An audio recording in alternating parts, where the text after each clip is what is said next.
मराठा आरक्षणाच्या अंमलबजावणीसाठी मनोज जरांगे पाटील यांनी पुन्हा अंतरवाली सराटीतनं आंदोलनाचा इशारा दिलाय।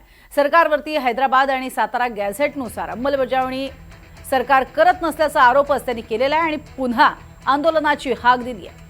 आज पत्रकार परिषदेच्या माध्यमातून आंदोलनाची तारीख देखील ते जाहीर करणार आहेत। तर मोठ्या संख्येने धाराशिवमधल्या मराठा आंदोलक अंतरवाली सराटीमध्ये बैठक घेणार आहेत। तर मनोज जरांगे पाटील यांची ही महत्त्वाची बैठक पार पडेल।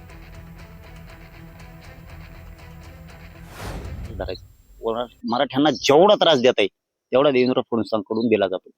कारण त्यांच्या अधिकाऱ्यांना खोटे पंचनामे करायचे, खोटे नुसकानं दाखवायचे।